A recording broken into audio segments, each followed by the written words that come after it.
Well, thank you very much for staying with us. In case you're joining us, this is The New Dawn.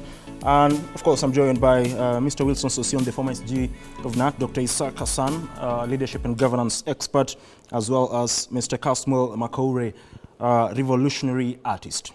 And at this particular moment in time, I just want us to look at the developments in the education sector, because this is a very, very crucial sector for the growth of not only Kenya, but a country, depending on wherever you are from. Education is very, very crucial. But there's been some sort of a crisis in the education sector. And I want to begin with you, Mr. Sosion, because you of the three gentlemen who are here, you have a rich background in matters education here in the country. NAT did call off their strike on the eve of school opening. That is on Sunday. And they said the government has shown goodwill to address their concerns. Last time when we were here, I talked about a rare show of unity between KUPPET and NAT.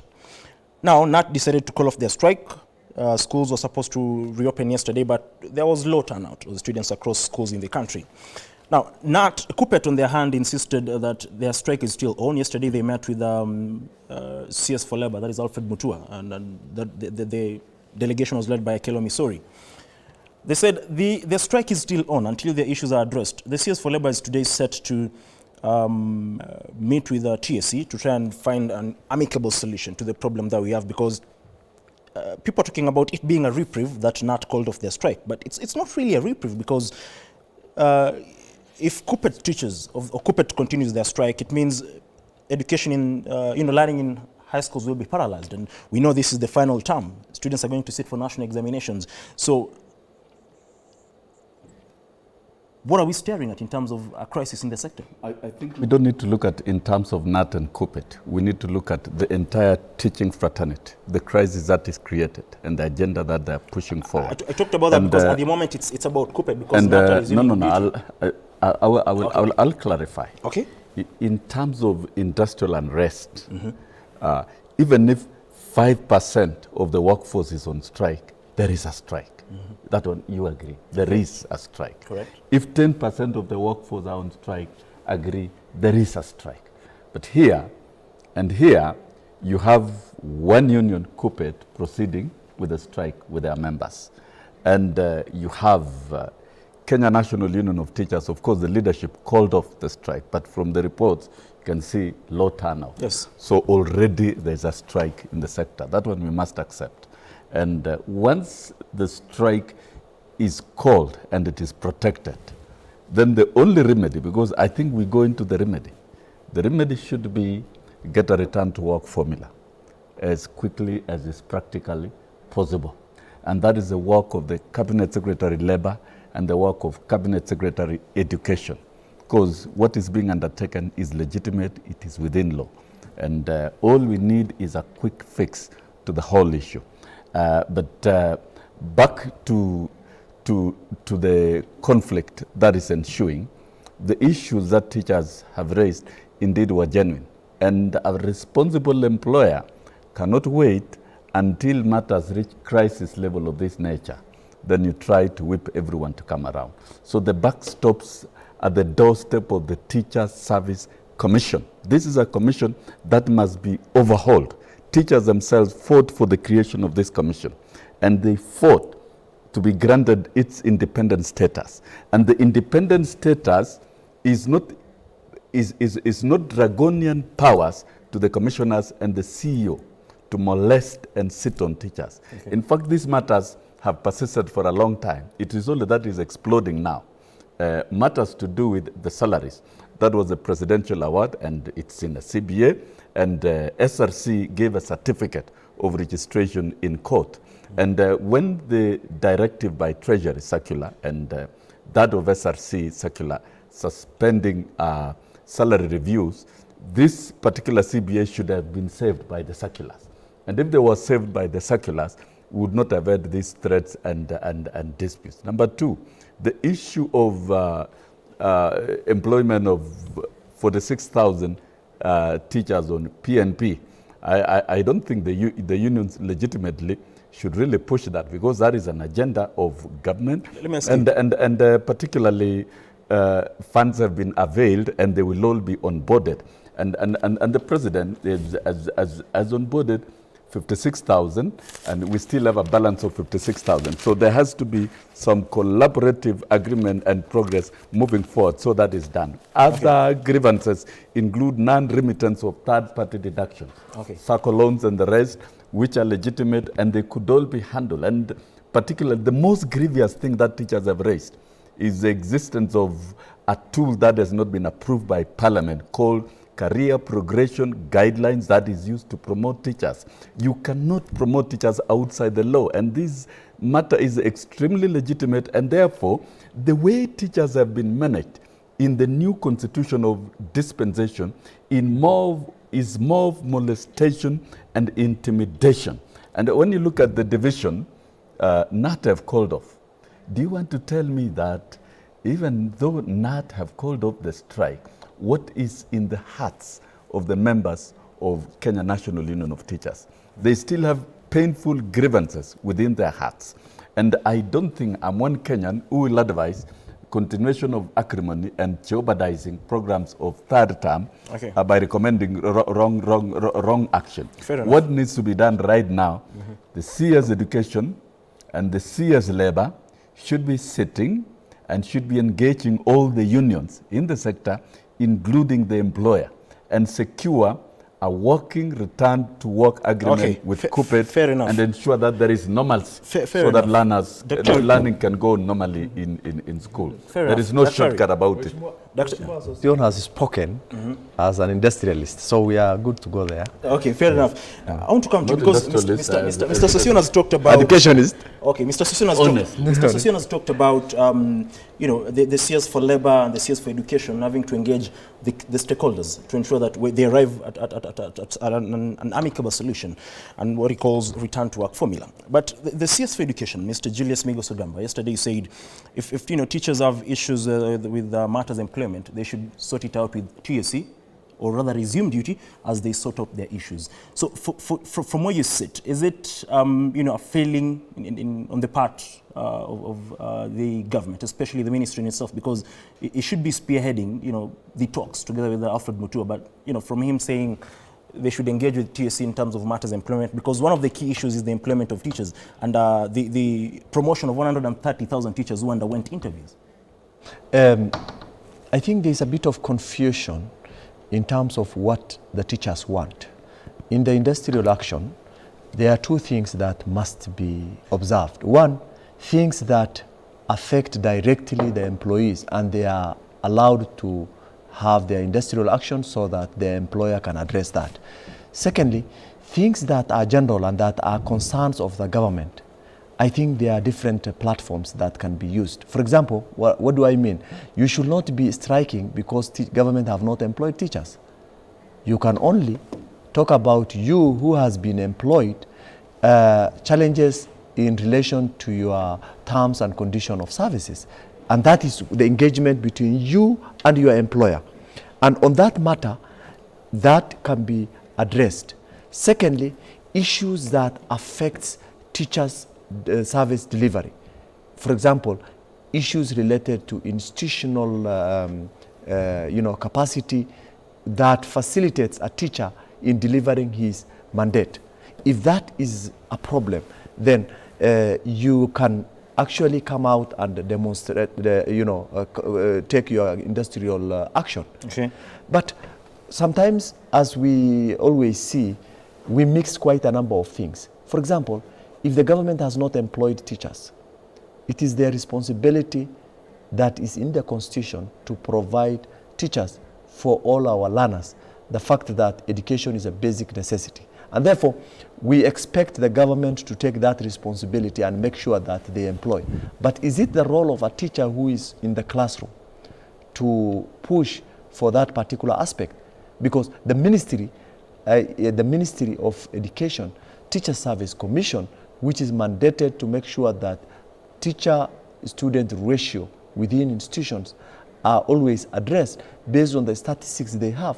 They should be advising the ministry, and to that extent, the government, the president must be advised for the gap that exists, and employment must be allocated in terms of funding so that teachers are employed. But when when you cause an industrial action or take an industrial action because the government have not employed, I think that is slightly misplaced, because you cannot address that in your own terms and conditions. The engagement between an employer and employee is well elaborated in the terms and condition of engagement. Okay.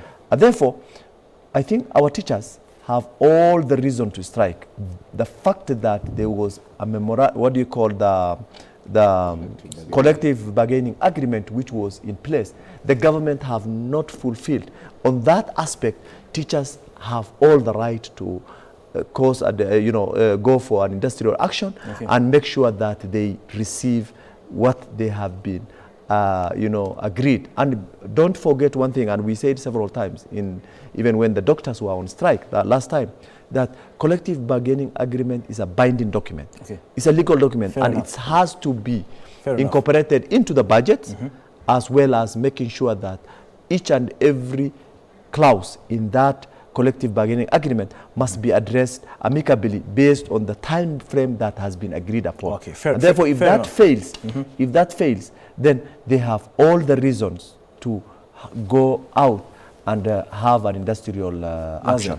Okay, fair enough. Kasmul, coming to you. You see, the whole focus in the education sector has been on, the salary of teachers, the employment of teachers, and all that. But are we overlooking the other issues at hand? Because there's the issue of infrastructure.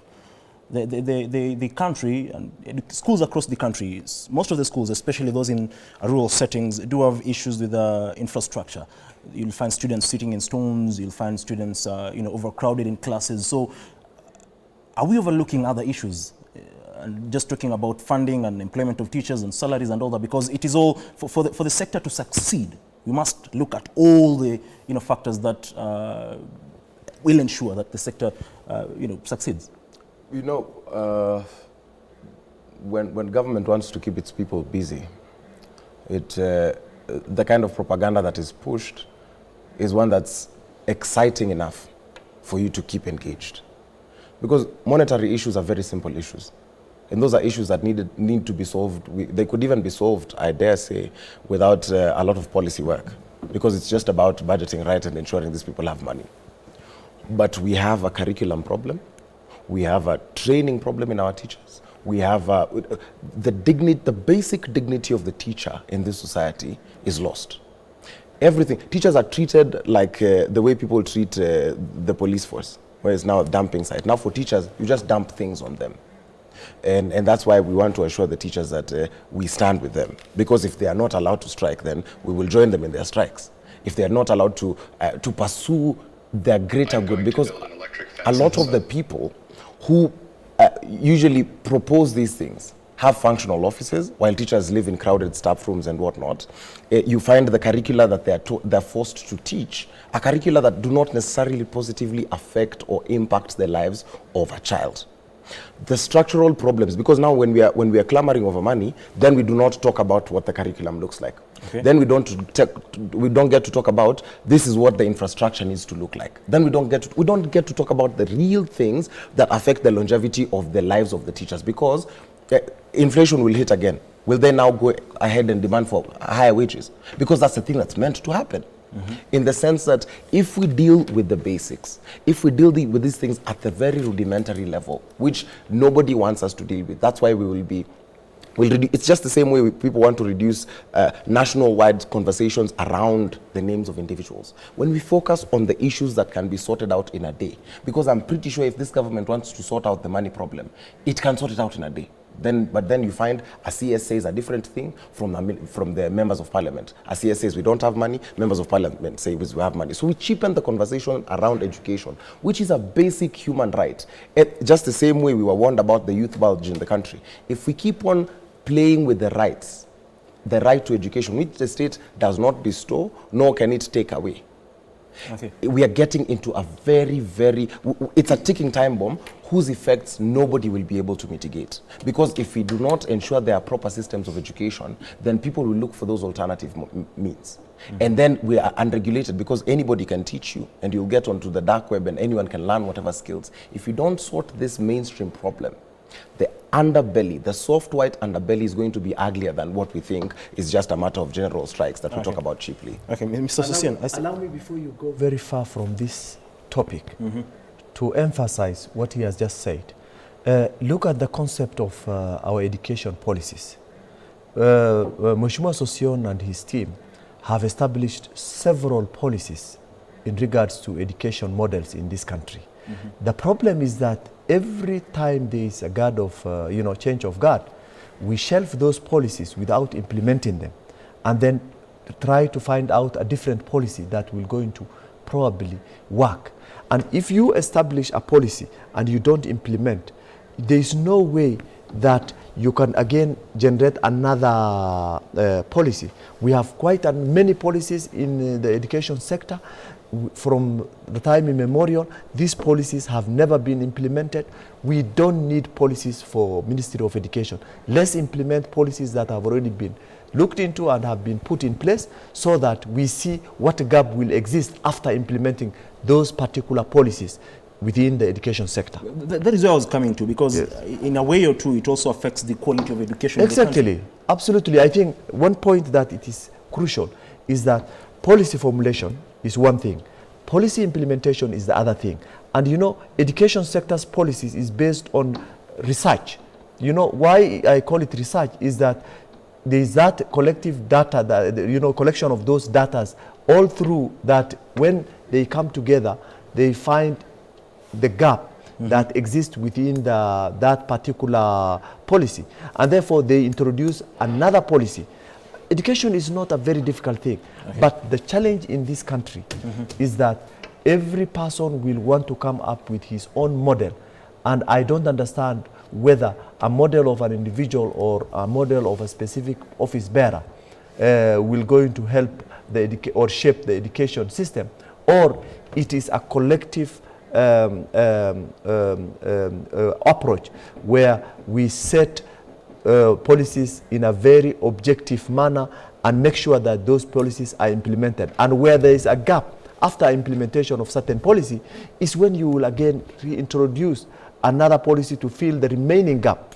We always ride on gaps without implementing formulated policies, and if that is the case, then I don't think if we're going to have a quality education in this country. You see, I was just trying to find the figures so that I have the correct figures. And in March 20th, 2024, the PS for Education, Dr. Bailey Kipsang, said the government had set aside 3.4 billion for the construction of grade 9 classrooms, as the ministry gears to build 16,000 classrooms by the end of 2024. But there are concerns that we might not meet that particular deadline. And then, like I alluded to, the issue of infrastructure is very, very crucial.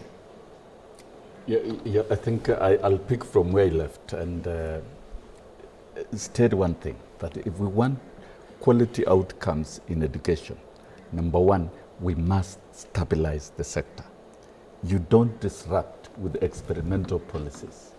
The policies that we've seen over the last I would say 12 years, has been very disruptive, business-oriented and cartel-driven policies that have disrupted. I call it cartels because I've seen it with my own eyes. Talk of rollout of CBC, it was done in a hurried manner, without consultation, without complying with the principle of public participation, Article 10.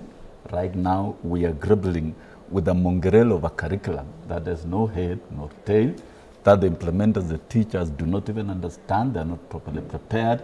We are preparing for a transition in 2026, and we've not ensured that we have the human resource for the pathways. And those pathways must be available in each and every school, senior secondary school here in Kenya. And let me come back to your question of infrastructure and try to summarize it. And yes, say all policies are research driven. Are the policies that we have of late in Kenya in the education sector, particularly during Jubilee administration, were they born out of research? And research data will enrich the planning department. And from the planning department, execution is done smoothly and with good communication and preparation of the human resource. I want to state that Kenya, previously, if you look at during President Kibaki's administration, education sector was extremely stable. And a lot of deliverables in terms of quality outcomes, implementation of free education, rollout of affordable day education, and establishment of universities in every county. And a lot of work was done because of stability, good policies. And when you looked at in the Global Monitoring Education Report, and even the World Bank analysis of Global Competitiveness Index, Kenya was #1 in Africa in the delivery of quality education and in access to education. And even right now, Kenya is doing well in funding of education. But we have disrupted for the last 10 years. We've destroyed quality assurance department in the ministry. We don't have accountability structures, even in terms of how the money and the funds are being utilized. We saw Parliament the other day talking about consolidating the different bursaries. If all those funds are consolidated, we would not even be talking about a funding model in the university. But then, let me come. Consolidation? Let me is come. that a move you'd support? Let me just communicate just one statement. If we want quality education, there are 3 things you must have. 30 seconds, Candy. Quality teachers, plus quality teaching and learning tools, plus quality infrastructure or quality environment. Those areas we must invest in. And that's how to deliver quality public education. And Kenya, we can. We have the resources. But we are so disorganized, it looks like we are introducing new policies every now and again, which are half-baked, which are not born out of research. And we don't provide the right leadership to be able to deliver. It is now time to stabilize the education sector, get the curriculum right in place, get the human resource adequately prepared and in place, and get the government committed. You know, we cannot be talking about dealing with industrial actions now. It's okay, Mr. Sosion. At the basic education. Fair enough. And then we are preparing for another 2 weeks. We have another industrial action It's in okay, the Mr. higher Sosion. education. I don't think that is the way to go. Caswell, I wanted to ask you, because Mr. Sosion has alluded to it, and people are talking about it being the motivation as to why many people seek, elective positions. The issue of consolidating all these funds into one, because if you look at it, MPs do have their funds, women representatives do have their funds. I mean, we have funds all over. Why can't we consolidate all these funds into one and ensure that we fund education in a proper way? Because then, how will the bread-based government work? If all the funds are consolidated and we make corruption very painful. Corruption in this country needs to be made so painful that its proponents ostracize themselves from society and even end up killing themselves. That's how bad it needs to be made. But now if everyone has a fund and everyone has a bursary, remember, you're using basic human rights to lord over the people. And then it is very layered, because then the government lies to you that there is dialogue. So a student leader is deceived that when they talk to the president, that somehow it has alleviated their pain. Whether or not that's just a discussion. From a policy level, there's nothing they will do, because what this government has shown us it listens to is if there is economic distress. Fair enough. That's what they've shown. Now, if you think about it, even in terms of education, in this current dispensation,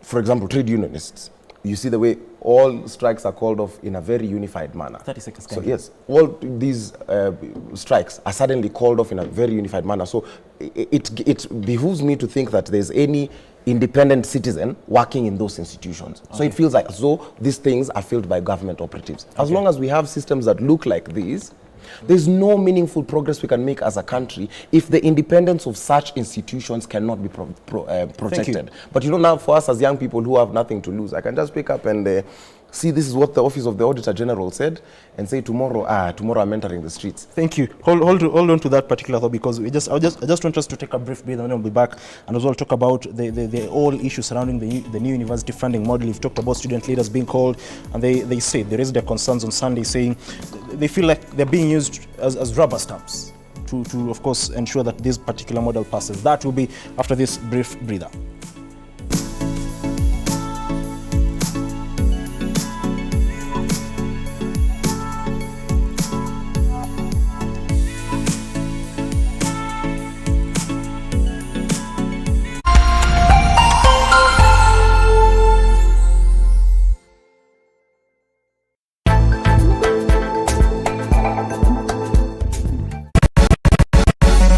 when it's a Saturday, there's only one entertainment show in East and Central Africa.